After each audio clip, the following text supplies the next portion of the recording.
Now as Christian was walking on alone, he saw someone in the distance coming across the field toward him, and they met just as their ways crossed. The gentleman's name was Mr. Worldly Wiseman, and he lived in a very influential town called Carnal Policy. This town was near to the one from which Christian had come. The man, upon meeting Christian, had some idea of who he might be, for the news of Christian's leaving the city of destruction had become the talk of the town there, and was even becoming much bandied about in some other areas as well. Thus Worldly Wiseman, seeing Christian's intense effort to travel, and listening to all his sighs and groans, guessed who it was. And so he decided to start a conversation with Christian. "How are you, sir? Where are you going in such a burdened state?" "Yes, in as burdened a state as I can imagine a poor creature could be," answered Christian. "And since you asked where I'm going, I will tell you. I am going to that wicket gate that lies ahead because I've been informed that I will find a way to get rid of my heavy burden." "Do you have a wife and children?" "Yes, but I'm so weighed down by this burden that I cannot enjoy them as I once did. I feel as if I had none." Worldly Wiseman looked deeply concerned. "Will you listen to me if I give you some good advice?" "If it's good, I will," answered Christian, "because I definitely need some good advice." "I would advise you to get rid of your burden quickly. You'll never have peace of mind until you do, and you'll never enjoy the blessings God has given you until then either." "That's what I'm looking for, to get rid of this heavy burden. But I can't get it off of myself, and nobody in our country can take it off my shoulders. So I'm going this way, as I told you, to get rid of my burden." "And who told you to go this way to get rid of your burden?" "A man who appeared to me to be a very admirable and trustworthy person. His name, as I recall, is Evangelist." Now Worldly Wiseman became indignant. "I curse him for his counsel.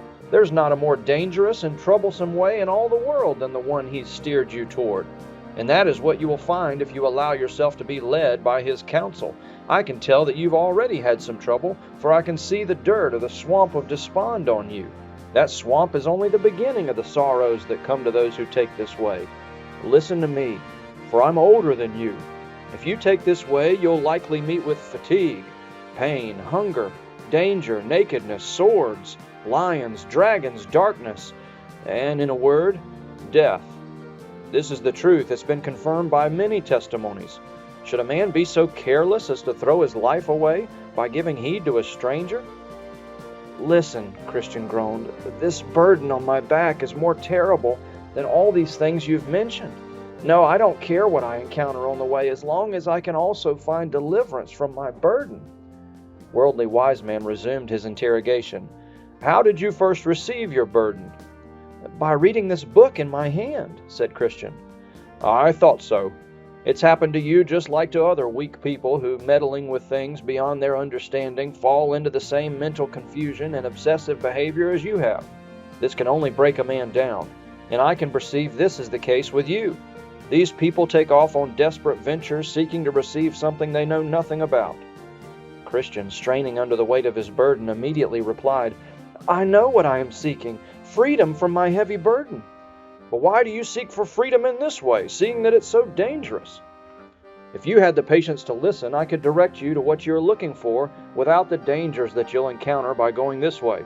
Yes, the remedy is here. Besides, I might add, instead of those dangers, you'll find abundant safety, friendship, and contentment." That sounded wonderful to Christian.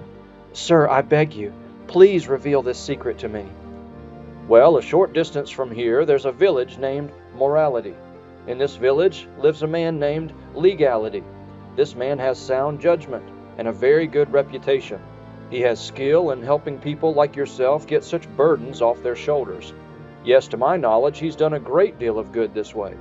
Why, he even has skill in curing those who are being driven to distraction because of their burdens. Like I say, you can go to him and be helped right away. His house is less than a mile from here. If he's not at home himself, he has a son, an impressive young man named Civility. He can help you just as well as the old man. You'll be able to find relief from your burden there. If you don't want to go back to your former home, and I wouldn't blame you, you can send for your wife and children to come to this town. There are houses vacant at this time, and you can purchase one of them at a reasonable price. You can also buy good provision there at low prices, All you need to make your life happy is there, and you will live by honest neighbors who are successful and of a good reputation." Now Christian had come to a standstill, not sure what to do. Before long, however, he concluded that if what the man was saying were true, his wisest course of action would be to take his advice. With that, he questioned the man further. "Sir, how do I get to this honest man's house?" "Do you see that high hill over there?" "Yes, very well." "You have to go by that hill, and then the first house you will come to is his." So Christian turned out of his way to go to Mr. Legality's house for help. But when he drew near to the hill, it seemed very high, and the path he was following passed under such an ominous-looking overhang that he was afraid to continue on for fear that it might fall on him. So he stood still, wondering what to do next. To make matters worse, his burden now seemed even heavier than when he was on the way. Suddenly, flashes of fire came out of the hill and made Christian afraid that he would be burned, and so he continued to stand there, sweating and shaking with fear. Now he was sorry that he'd ever taken Mr. Worldly Wiseman's advice. All of a sudden, he saw Evangelist coming to meet him. The sight of him caused Christian to blush because he was ashamed. Evangelist came nearer and nearer, and Christian could see that he had a very stern and almost frightening look on his face. "What are you doing here, Christian?" asked Evangelist. Christian didn't know how to answer, so he stood.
Aren't you the man I found crying outside the walls of the city of destruction?" "Yes, dear sir, I am the man," Christian replied faintly. "Didn't I instruct you to go to the little wicket gate?" "Yes, sir." "Well, how can you be so quickly led astray? For now you're completely out of the way." "I met a man soon after I had gotten past the swamp of despond who convinced me that in the village up ahead I could find a man who could remove my burden." "What was he like?" "He looked like a gentleman and talked with me for quite some time, finally persuading me to come this way. When I got here, I saw this hill and how it hangs over the way, so I stopped because I was afraid it might fall on me." "And what did this man say to you?" "Why, he asked me where I was going, and I told him." "And then what did he say?" "He asked if I had a family. I told him I did, but that I was so weighed down by the burden on my back that I could not enjoy them anymore." "And what did he say then?" "He encouraged me to get rid of my burden right away. I told him that relief was what I was looking for. Therefore, I was going to the gate up ahead to receive further direction in how I might get to the place of deliverance. At that, he said he wished to show me a better way, shorter and not so full of difficulties as the way that you offered me, sir. He told me his way would take me to the house of a gentleman who had skill in taking off these kinds of burdens. So I believed him and turned from the way into this, so that I might soon be free of my burden. But when I arrived here, I saw how things are. I stopped, like I said, because of the danger I feared, and now I don't know what to do." Evangelist said firmly, "Stand still and listen while I show you the words of God." So Christian stood trembling, waiting for Evangelist to speak. Then Evangelist said, "See to it that you do not refuse him who speaks. If they did not escape when they refused him who warned them on earth, how much less will we if we turn away from him who warns us from heaven?" He also said, "But my righteous one will live by faith, and if he shrinks back, I will not be pleased with him."